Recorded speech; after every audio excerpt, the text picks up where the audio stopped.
September 30th is the National Day for Truth and Reconciliation in Canada. Today we encourage all citizens of the Métis Nation of Ontario and Canadians across the country to wear orange, to wear your orange shirt pins. We wear orange to show our solidarity with survivors of the residential, day school and boarding school systems, and of course their families. We wear it to show and let them know that they are seen, that they are heard, and that their experiences matter. The intergenerational trauma from these schools that continues to exist within Métis, within First Nations and Inuit communities today must be addressed. Today is a day for those conversations to take place. Now is the time. We commend those workplaces and institutions across this country that will mark the significance of this day with meaningful conversations and dialogue on the truth behind these schools, on the ongoing legacies that these schools have left, and of course on the need for reconciliation. That effort, outreach, and education must not end with the month of September. In 2016, the Truth and Reconciliation Commission released its final report, and the creation of this very National Day of Remembrance and Action was one of those TRC's 94 calls to action.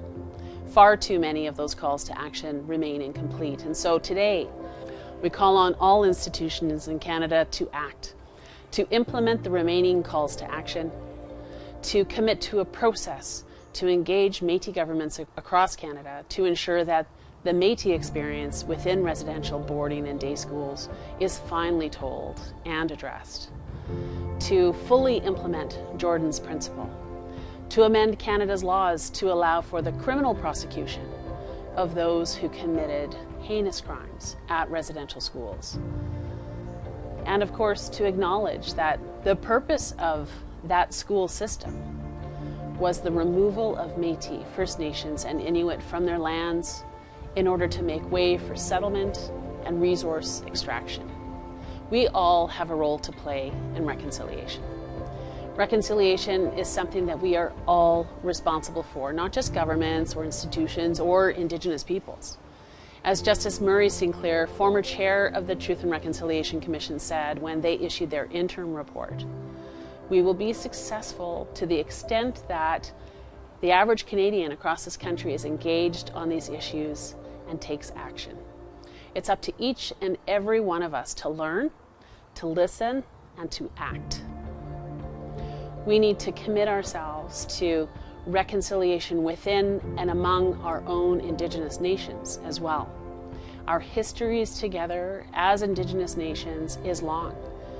Long time and peaceful coexistence is reflected throughout the facts of history. And we need to rekindle those respectful relationships so that we can all move forward in the spirit of reconciliation. Reconciliation is a process that starts with dialogue. It starts with sharing truths and listening with open minds and open hearts. It starts with building respectful relationships and, of course, with committing together to action to right the wrongs of history for all our relations.